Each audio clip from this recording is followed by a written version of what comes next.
Come on, Fidazer. Okay, we are live.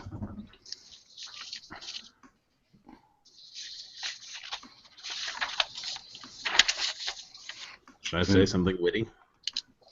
You can say something witty. You could say we're waiting for the princess of Petaluma. Amy Fidazi. That's her. That could be her new nickname. That's pretty happening. It's pretty catchy. The princess of Petaluma. Come on, Fidazer. All right, I'll try it one more time.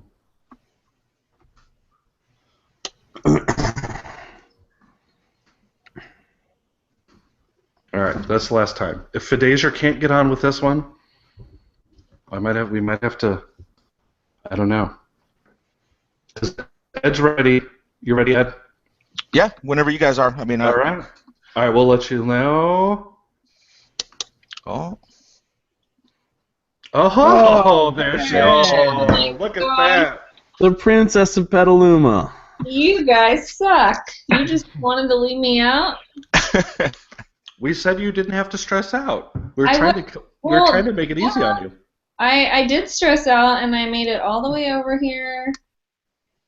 You don't want to know what I had to rearrange. Just so you know, this hangout is live already. Right. So. Right, we're live. Good. Oh, I'm so glad, Carl. I love you. You saved me. Amazing. Nice. All right, let's just get started. Back where you guys were. Okay. Oh, we were waiting for you. We were waiting for you, and we're not doing lower thirds. Oh, great. Oh, sorry.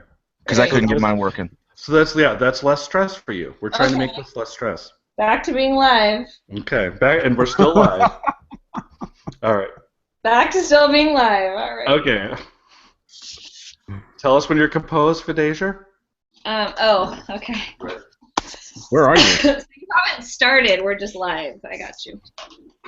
Oh, is that your office? Where are you? No, I'm at my friend's house because we have our bachelorette finale or bachelor finale party tonight. Oh my gosh. Okay. All right, let's go.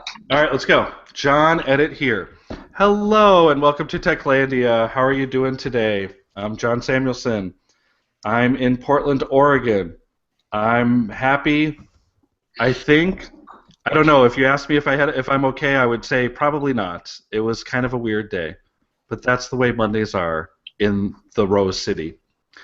But someone that had a better day, I can guarantee it, is down in Petaluma. We'll kick it to the Princess of Petaluma, and her name is Amy Fidazi. I disagree with the Princess of Petaluma comment, but I am an elementary principal at Pengrove Elementary, part of Petaluma City Schools, and happy to be with you guys tonight. The principal of Petaluma. No, one of many, John. You'd be like, then you'd be an egomaniac like Kurt Reeves, because he was whisk principal, you know. He was the principal for the whole state. I gotcha. You could be pet principal. In that case, I could be pet principal. All right.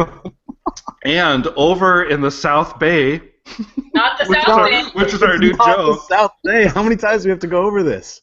I just like to go over it now because I like just to rub it in now that it's the South Bay. Okay. Over in the South Bay, over by this Cardinal, is our lovely and talented silent assassin, and his name is? Carl Lindgren Stryker. I teach world history. Carl Lindgren Stryker. I teach world history. 9th and 10th grade. 9th and 10th grade, that's true. There you go. All right, Carl. Understated, but an assassin, nonetheless. All right, and we're excited to have our guest, and, okay, I'm going to say, all right, wait, I read your website, Ed. Are you in Visalia? Yes, I am in Visalia. That's about 45 minutes south of Fresno in Central California. Okay, there it is. And go ahead and introduce yourself and the Twitter handle that you have as well. Yeah, my Twitter handle is @EdCampos Jr., Jr.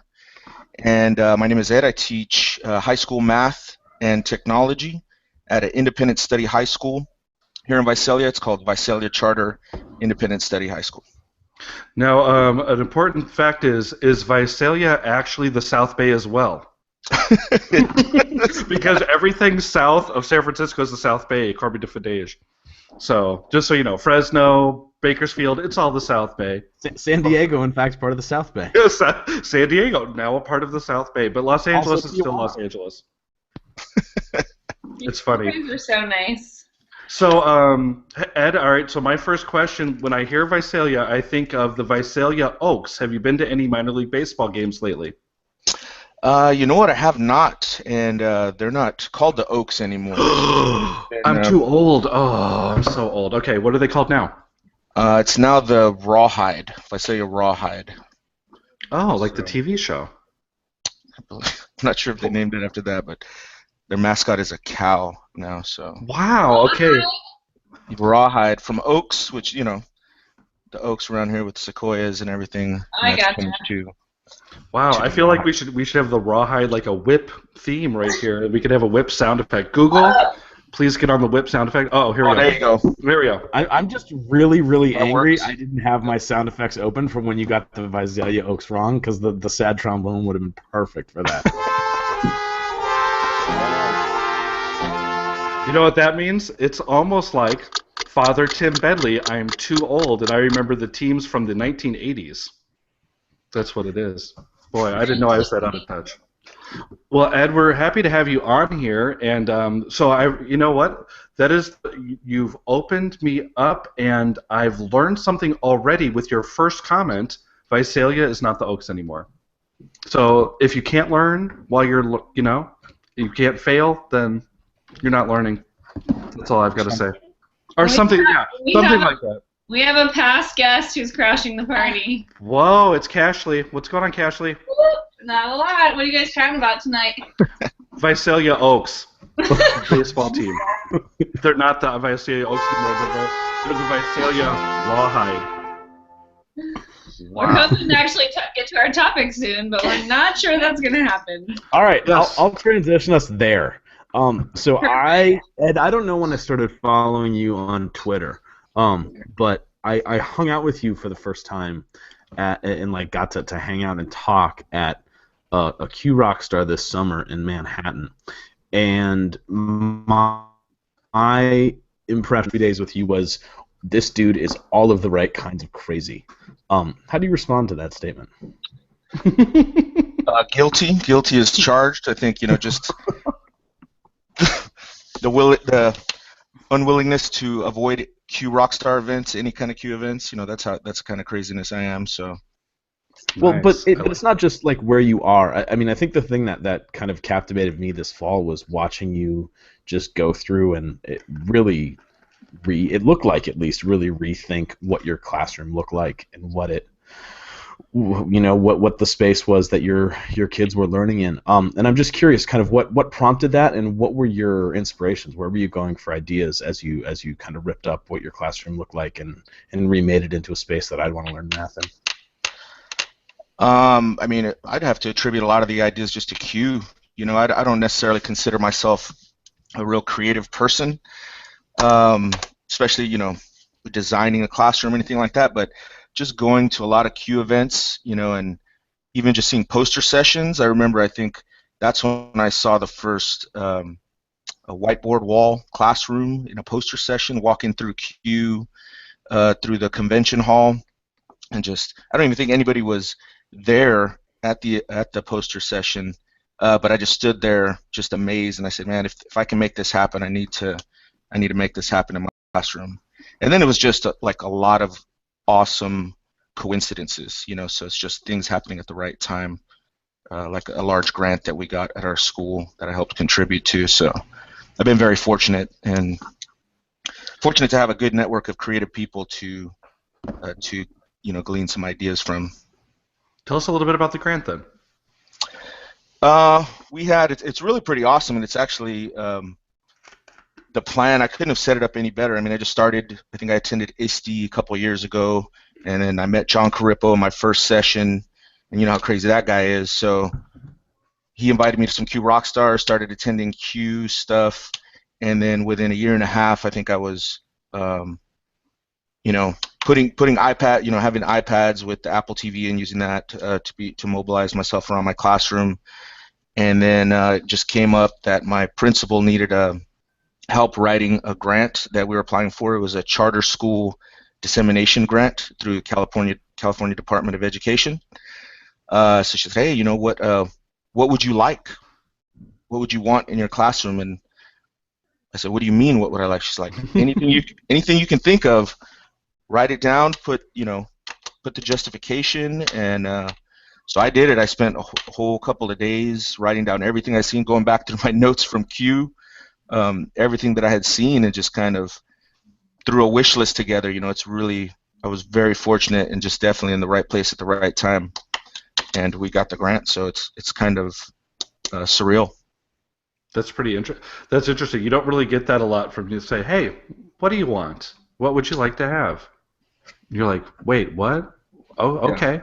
Right? That's kind of what I was just talking about, what we did today a little bit with our grant writing session in Beaverton School District. That's exactly the way we set it up. We're like, tell us what your learning goal is. And they're like, okay, but what do I have to put down for like equipment? You're like, you don't put down any equipment.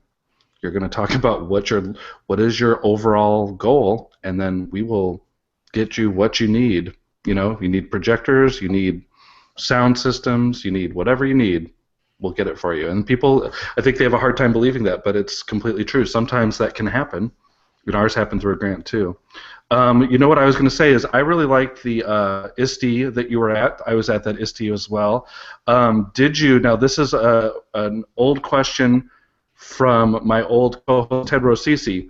Did you attend any after celebrations on rooftop bars while you were at ISTE 2012?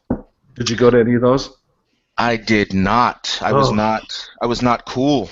That's why I didn't see you there, because I really didn't even go to the conference. I was just on the rooftop bar the whole time. I don't know. I don't know. It's all a blur. It was like Jägermeister shots, and I don't even remember. But it was a good ISTE. It was fun. This is a family program. Oh, I'm sorry. Well, in all fairness, that will be the last time I ever have had a Jägermeister shot, because after that, no more. Never again, my friend. That cured me. But yeah, I think San Diego was a great ISTE. I'm sorry. Now, have you guys heard that ISTE for next year is it not in Los Angeles this time now? Have they moved it to Denver for some reason? Have you heard this at all? I feel like I never heard about Los Angeles. I thought it was in Colorado next year. Oh darn. Okay, maybe I made that up. Didn't it go from San Diego to Denver? Yeah, it was. I thought it was like never going to be in San Diego again or something. It's never going to be in San Diego again? That's a big mistake right there. Oh, that's horrible. I know. I love the South Bay. San Diego's awesome. I don't know. They're just going for Comic-Con there. I don't know. I'm trying to think of where it was. Now that I missed the one, I feel like I've missed the whole loop then, and it's just like the chain reaction of dominoes. I can't remember. But yeah, I think Denver was before San Diego. I don't know. Those are good conferences. So what is it, Ed, that you really enjoy about the Q Rockstars besides the crazy Co-Ripo? All the other crazies, you know, like the Fadagis and the Carls. Getting to learn about all the creativity and the fearlessness that everybody has. You know, it's really inspiring. I mean, that's probably the biggest thing that has motivated me to just try and fail, try again, regroup, learn from it. You know, it's just seeing everybody at Q. I mean, Q's definitely changed my career. What do you think makes that different from other conferences? Like how is it? How do they encourage the failure and things like that it doesn't seem like can happen at big boat shows like ISTE? I don't know. I don't know about that one. It's just more teacher driven. I mean, it's just teacher powered. You know, Q is just like other conferences. I can only compare it to other conferences where there's too many vendors. You know, and I mean, vendors are good, but I don't want to feel like I'm at a car lot, and I want to be inspired by someone who's testing it on the front lines and failing, and then giving me the final product of, hey, you know, I recommend you do it this way. That way you can avoid the mistakes that I made, and give me the kind of a little more polished strategy, polished methods. Ed, can you kind of describe what your classroom looks like? Because I know John was like researching the heck out of you. I'm sure he has cameras in your classroom and all that good stuff, checking out your website and stuff. But what does your classroom look like? Um, it started this summer because we finally got the grant funds, and first thing I did to it is we have three whiteboard walls from top to bottom that I painted over the summer. So this is the first painting job I ever had, and I used Idea Paint. If you've heard of Idea Paint, Yeah, which is I not have it in some classrooms in my school. yeah, it's super awesome. Kind of tricky. You definitely have to have a team to work on it with the time Hmm. limit of applying it. But so I've got the three whiteboard walls, top to bottom. Can I ask, so what Um, surface did you paint those on?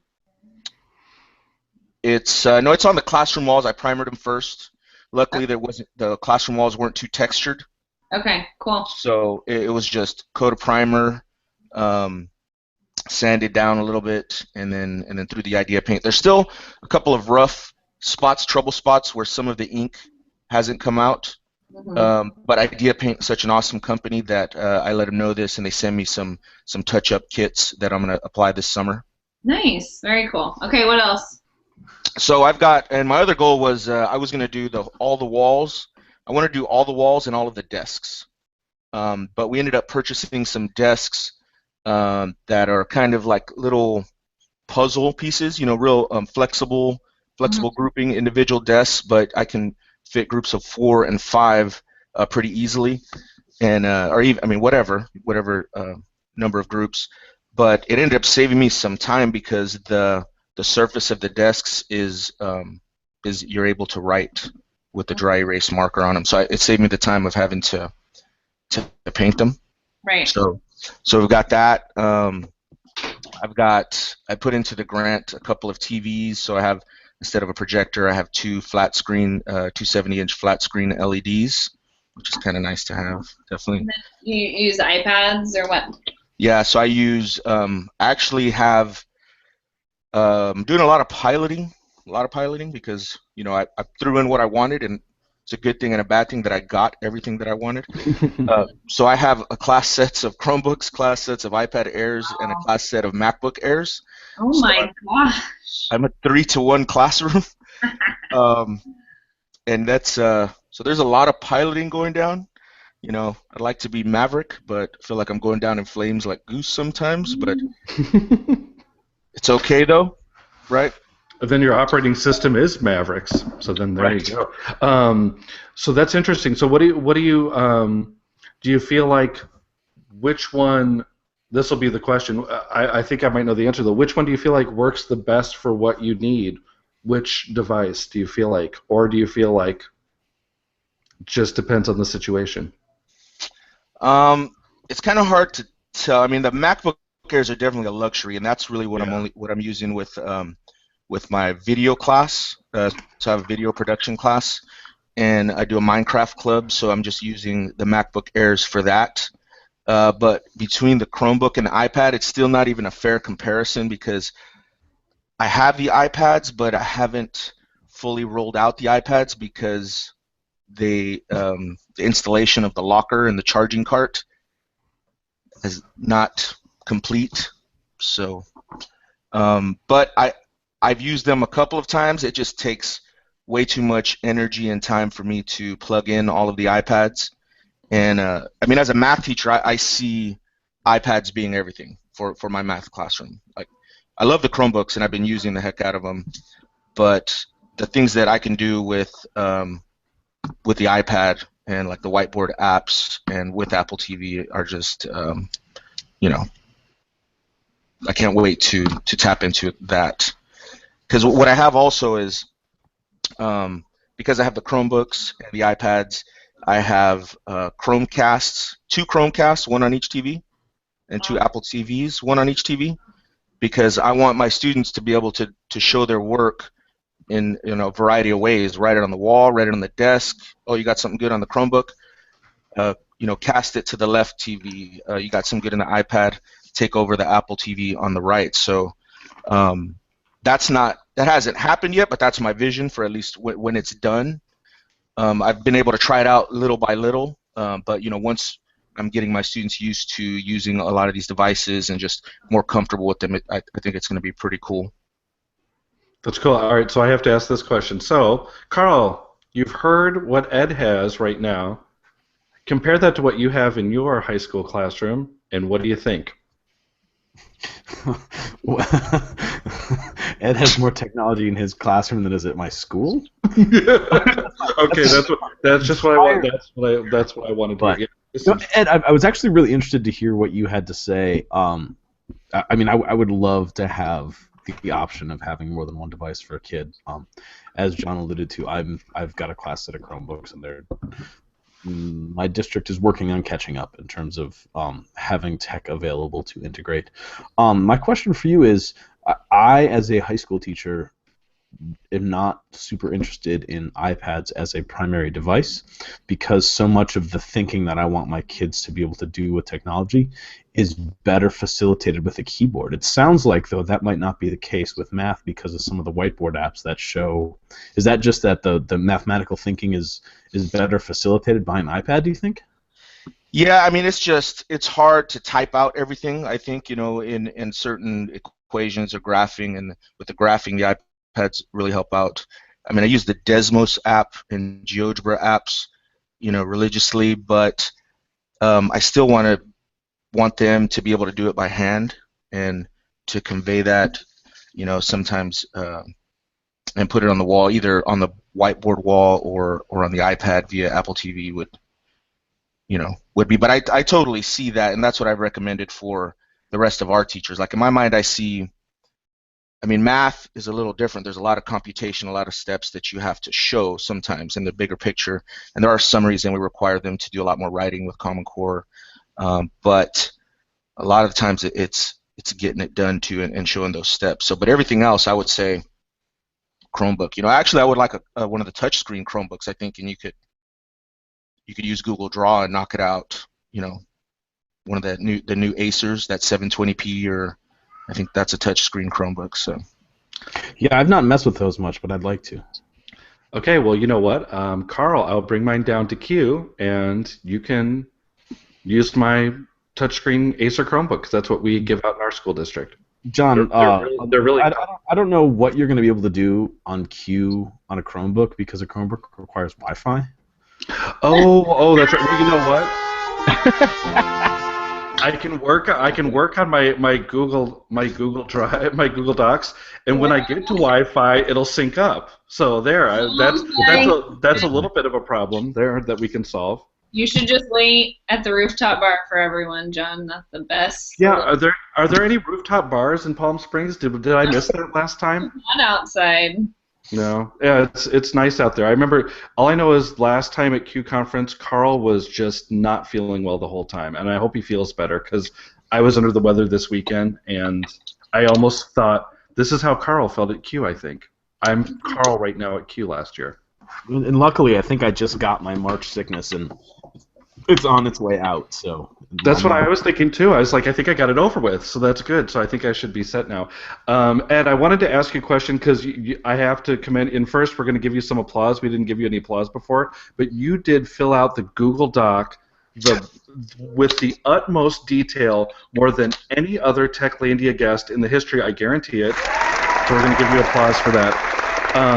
I really want to hear about, and so I could pick and choose all day from it, but I really want to hear about the best back-to-school night ever and like how you set that one up, because I think it looked really interesting, and I think that some people are in Texas. We used to have our back-to-school nights after spring break, so yeah, I just kind of wanted to hear that in case people needed some ideas.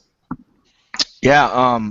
Well, first of all, when we're talking about classroom redesign, a big part of what's changed in my class too is not just the physical structure, it's the culture, and redesigning and changing the culture of my classroom. And I have to give a lot of credit in that regards to Joe Bowler's free Stanford course that she offers. I don't know if you've heard of this course. It's a MOOC that she offers to students called How to Learn Math for Students. And it's free. So I've had my students do this as a warm-up, since it came out last year. And it's really Dr. Bowler's course is kind of coupled with Carol Dweck's mindset research about adopting a growth mindset and embracing failures and challenge as a way to improve your math skills and get better at math. So just that alone has changed the culture, and I tried to just getting my students ready for a Common Core classroom with some more rigorous projects, getting used to the collaboration, and so I had them do a lot of reflecting. I asked for feedback constantly, and I have them give their testimonials, just kind of through a Google form or even via a recording. So I have some students that would film the recordings.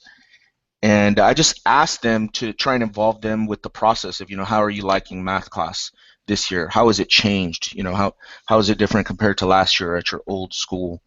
And there was just a lot of really good feedback about the mindset, the things that they've adopted from Dr. Bowler's course, and just enjoying, being able to write on the walls. Obviously, their feedback was, I love writing on the walls and the desks, and we get to use Chromebooks, and I really enjoy that. I feel like I'm learning better. I'm learning skills that I need for my future when I go to college.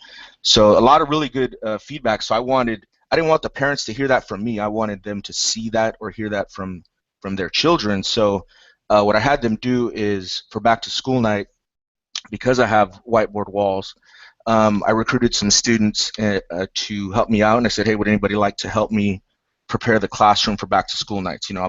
I'll buy you some pizza if you help to prepare the classroom. So I took quotes from the students, and they wrote quotes all over the wall. So it was chaos, but it was from top to bottom, and they had 4 C's of 21st century skills all on the board, giant like graffiti type letters. It was, a lot of people cannot handle this chaos, but I love it. And it was, I have some pictures that I wanted to share, and they're on my Instagram account. But the kids just really owned it, and they spent, they were under a time limit, about 2 hours. They did this in 2 hours. They covered it from top to bottom. We actually put some pictures up of the students' names, and we created augmented reality video testimonials for some students. So we had some iPads to check out, and then when parents came, their students brought them through, and I had some projects that some students had worked on, and we embedded it in augmented reality aura so that they knew where to go and scan it, and their parent could see what they had been working on, this volume project that they made a presentation, a Google slide with, and gave a screencast of. So it was just really pretty cool for them to show their students, show their parents their classroom, and not, and me just to be there to ask or to answer any questions that they had. So it was pretty awesome. It was like an idea I had a couple of days before the back to school night, but I'm definitely gonna keep that up. That's great. That sounds awesome. What is your Instagram account then? Give us your Instagram account. It's the same as my Twitter account. It's at Ed Campos Jr. Okay. At Ed Campos Jr. Okay, I'm gonna look that up for sure. That sounds really cool, and not very hard to do the whole augmented reality thing, right? Because once you make the channel and you have the parents go to it, I mean, once you've got in there, it's pretty much a simple thing, right? Just set the target, and then the parents can look at it, and then they're like amazed. Yeah. That's the time I think. That's the time I think augmented reality works for me, is like a parent night kind of thing. There's kind of and then you take those targets and then you just move them up to the bulletin board, and then if they come throughout the rest of the year, they can look at it. Of course, I'm elementary, so elementary we're very big on bulletin boards. Are they big on bulletin boards at your school, Fidej? Are you a big bulletin board person? Yeah, in fact, I stopped on my way out to the car today to take a picture of a new one that a teacher put up, and I have to say I get a little, I'm a little feisty with my bulletin boards. If I don't like the backgrounds, I'm like, oh, ladies, we've had this on there for a little too long. We do not mess around with our bulletin boards at Pengrove. I used to like to use the sheets on my bulletin board. Like I would go and get some cheap sheets from Target and just the fabric background. Yeah. I learned a lot in my 18 years, and that's one of the things. That paper just doesn't work for me anymore. So just used to go get the sheets, get the box cutter, and then you're good. And yeah, color code your borders. I think you would have liked my bulletin boards, Fidej. You would have liked them. Yeah, I think you would have. If they had bright colors and glitter, it would be a for sure. But I go for quality every now and then too. Yeah, the quality I would have been lacking on that though. The quality. I would have had the bright colors and the glitter though. Well, that sounds really cool. And then, so Ed, I was going to ask you, do you have a YouTube channel where you have like do you have some of the video like for when you say they were doing the Google and they were doing like kind of screencasting their Google slides? Did you use MoveNote for that, or what did you have the kids use for that? I just had them use Snagit. I had to, they used Oh, the okay. Google Slides, and then they just screencast that. Those aren't public because I was using our iPads, but I'm setting up our social media for our school right now and kind of trying to organize all of that with Flickr and YouTube and all that stuff. But I know it can be daunting sometimes, can't it? I think it's cool to have some of the videos. It was funny because I don't know why I was doing this last night. Probably because I was depressed and sad and alone. And so anyway, no, my child was sick, and I was like, I'm going to share this video real quick and just see. And I shared it on Edmodo, and like 12 people commented on it, and the video's like 3 years old. And I thought, they're like, this is a great idea. And I'm like, gosh, that was a lame-o idea I had 3 years ago. But okay, thanks. I'll take the compliment. And I don't know, sometimes I think that if you just look back on your YouTube, sometimes it's almost like a good digital portfolio just for things that the teacher's done. They're good for students, but I mean sometimes it's good for me just to remember that I've actually done some things in my life. I don't know. So I like the most YouTube definitely. channel. I think that's an awesome thing about that one. Carl, Carl, you're more of our go-to high school teacher, so you're the expert on hand here. I mean, we know that Amy Fadesi is an expert on every single thing because she's an administrator. But do you have a question from the thorough doc that you would like to hear about? Because I really like the back to school night one. I think that's awesome. So my hat's off to you for that. I can't wait to look at the pictures on Instagram. Yeah, the Ed's Instagram account. Yeah, I think Ed, you were posting a lot early in the year as things were getting crazy in there. I was just like, man, what's this guy gonna do next? Yeah, It just sounds cool. I haven't been posting as much recently because there's some other craziness that has come up. But yeah, I need to along with blogging about it, right, Carl? So I need to. Hey, we're being nice tonight. I need to succumb to the peer pressure of blogging. I'll stick Stevens on you for that. So I guess my question is, I don't pretend to know how to teach math. But it seems like maybe that is the subject that has the biggest mental blocks behind it, where people just say, I don't know how to do this, I am bad at math. So I guess I'm just curious if you can go into a little bit more in depth of how Joe Bowler or Dweck's work has impacted your classroom and how kids think about themselves as mathematicians and as people who are able to do math. Kind of what some of those practical things are that you've done that have changed their views of themselves as mathematicians. I mean, just the reflection that they have, because I would have them log in to the course and take 5 to 10 minutes of it, and then just reflect. I would actually have them write some stuff on the desk, just some comments as they're going through, and then kind of play a little musical chairs just to read some other reflections from some other students.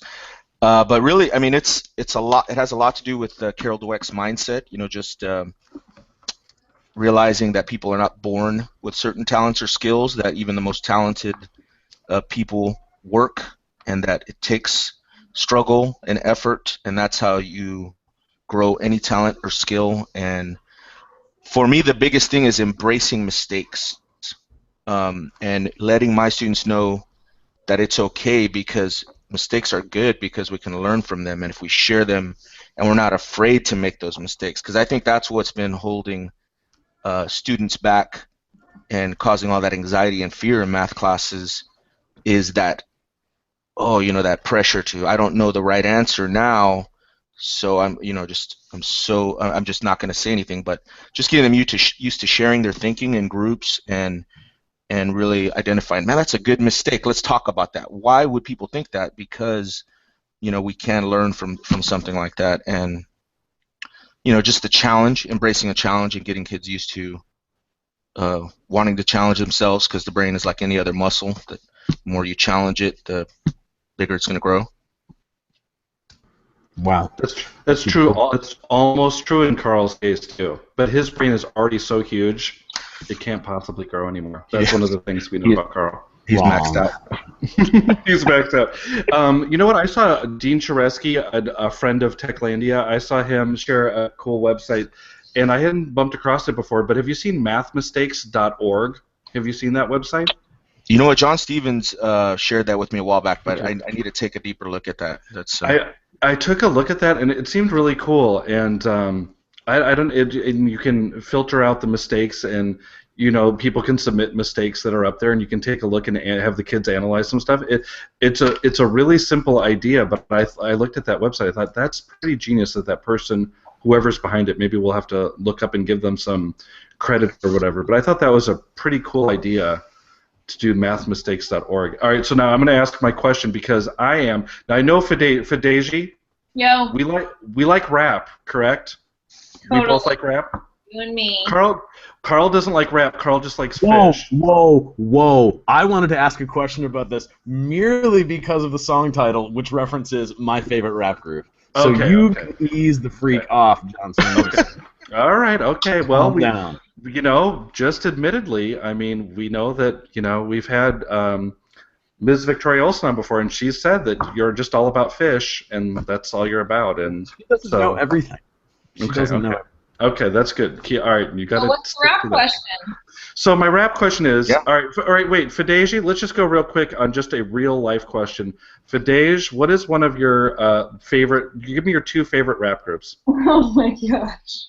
See, now this, John, I have an answer to this in 1.1 seconds, and I don't have to think about it. Okay. Well, I don't even know. Okay, well, back in the day, I used to be really good at rapping with Notorious B.I.G. and Mace. Okay. A little P. Diddy. Okay.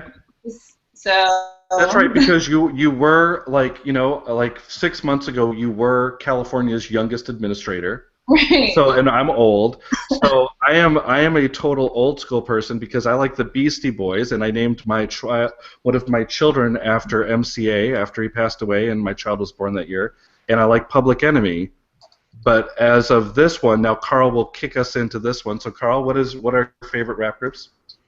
I am a huge fan of old Tribe Called Quest and old Outkast. Nice. Ooh, Outkast. Okay, Ed, what's your favorite rap groups? I would second that Outkast right there because I did get to see them perform live when they were doing the Southern Playlistic album tour. And then my second favorite group is Black Star with Mos Def and Talib Kweli. Yeah, okay, boy, you're kicking it a little old school there. That's good. All right, so we saw on the Google Doc, so Carl and I saw this one. We wanted to ask about the Can I Kick It Quadratics Performance Test. But I guess I should have said, can I kick it? Yes, you can. Okay, go ahead. So that actually, it doesn't have anything to do with the Tribe song. Okay, that's fine. That's fine. But I like the title. But I'm glad that you got that. So that was just a quadratic lesson that I created about. I don't know if you remember when the Dallas Cowboys stadium first opened, the AT&T Stadium. I sure do. I think I lived in Texas then. And the one of the first preseason games they had there, they punted, and the ball hit the scoreboard. I remember that game. Yes, I do.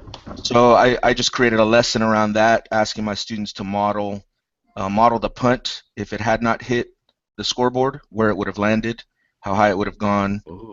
So I've gave them very little information, and they had to research the punter, average punts and the dimensions of the stadium. So I think they actually raised the scoreboard after that, didn't they? I think punters were actually trying to hit it. I believe so. In those first few games, that is a pretty. I don't know. I've only been there once to watch a game, and it wasn't a pro game. But man, just like you're going to watch a big TV is what it is. It's not even really a. Was the word pro game my cue to talk about my Awesome Warriors weekend, or not really? No, yeah, go ahead. No, I'm just messing around. But for real, I saw a question come in on the Q&A real quick, Ed, about blogging. And so From John Stevens. I don't know if you're really the expert here on this, but we'll just throw it out to the group. So Carl and John, feel free to jump in. But Rachel was wondering could blog posts and replies help ease the high-pressure nature of mistakes? So what do you guys think? Can blog posts and replies help to kind of ease kids into that that whole embracing mistakes? What do you think, Ed? I'm going to defer to the guest. Yeah. Kind of like using, she says using the blogs as a draft for like thought spaces. For them to analyze the mistakes, and is that what you're saying? Or? I think just like I think what she's getting at, which sorry Rachel if I'm totally off, but could students like blogging themselves and replying to their peers kind of take like that filter, that pressure down, so that they're more okay with taking risks and making mistakes? Oh yeah, no, I like that idea. Most definitely. I think so. I think that's where you've got to get kind of like comfortable with, the earlier you build the blogging in and the ability to, kind of direct students towards comments that are, proper. I think the earlier you do that, the better off you are, and then, that's your digital citizenship as you build up then, and then that way, maybe when they first get a hold of stuff, they're not going crazy and being all like, oh yeah, you stink, Carl Lindgren Stryker, and putting all that stuff on there, Yeah, I think, maybe during this. Go ahead, Carl. I was thinking about this as you guys were answering, and I think that. See, this is where Rachel says you should write a blog post about this because it'll help you process the ideas, and I totally agree with her. But I wonder if that's more important for teachers than it is for students. If you've built the kind of classroom culture that Ed is talking about here, where kids are sharing their work and they're analyzing mistakes, and that's owned and that's acknowledged to be part of the process, and that's helping your brain grow. I'm not saying blogging isn't important for kids, but I would almost say that sharing the messy, bad pedagogy days that teachers have is more important, because I think there's this, people like to talk about the good things that they do, and obviously like we're not going to have Ed come on and be like, Ed, what's the worst thing you do in your classroom? We want to highlight the cool things that he's doing, but I think that there can be, with what people choose to blog about, I think that there can be a high bar of people just saying, gosh, everybody does all this awesome stuff all the time. Why would I ever want to get into this space and share? And I wonder if that would lower the bar for other teachers, just because our peers are more dispersed than, the 30 kids that have math class together. I don't know how I feel about that, but that was kind of what I was chewing on. No, I think that's a good comment, Carl. Because that's what a lot of people do. They share the nice, shiny moments. And I don't know. Sometimes you need to share. I don't know. I don't blog enough to know. I'm trying again. I'm really trying. But I don't blog enough to know. But I don't know. I don't think I'm afraid to admit that when things are not good or when things go wrong. And I like to give out advice to people, and say, definitely don't do this if you're going to try this, because that's how you went down a rabbit hole with that or something. But I don't know. I think that's probably true. People are like, I don't know, 6 tips for a great classroom. Hey, that's a blog post. And one of the things about that too is I kind of want to give that feedback immediately, and I want to embrace that mistake right when it happens too. So that's kind of it will take time to blog about it, but I feel that with Joe Boulder's class and just what I've tried to do, I've really tried to embrace those mistakes as like we talk about failing forward. It's like, this is good stuff right here. Hold on, let's talk about why that would happen. And I don't know. I see both. I see both, and I can see a use for both. Okay, now I was going to get ready. I was almost going to chat message Amy to start getting her final thoughts ready, because I know that it is time for, is it the Bachelor finale, Fideji, tonight? Is that what's going on? Tonight, is it the finale?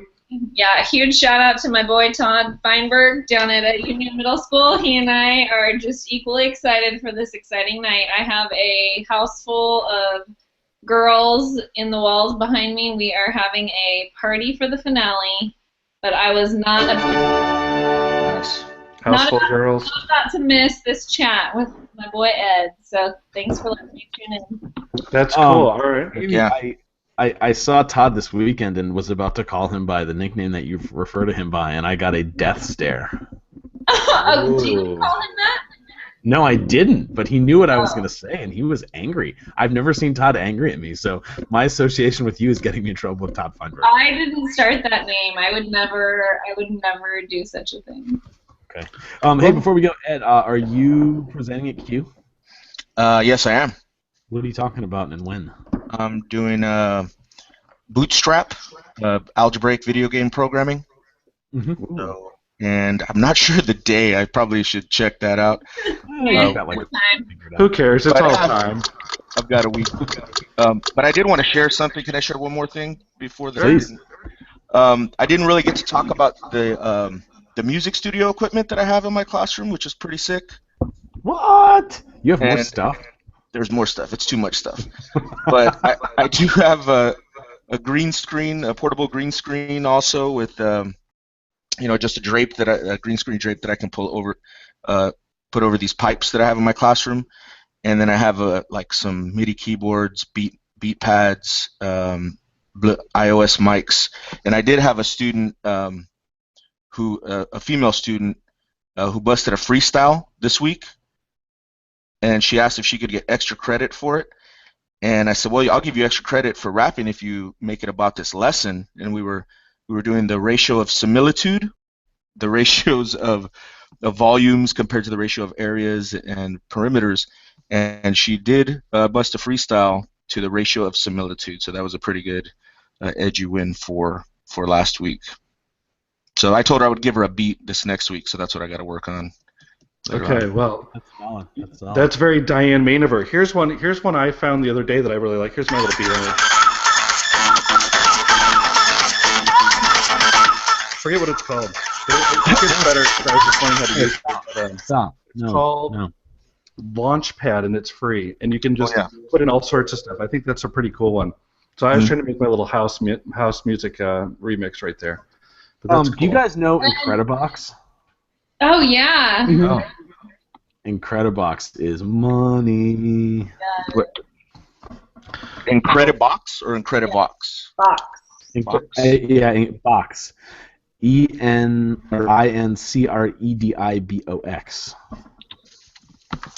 Nice. But Ed, you know what? Nothing beats our favorite app.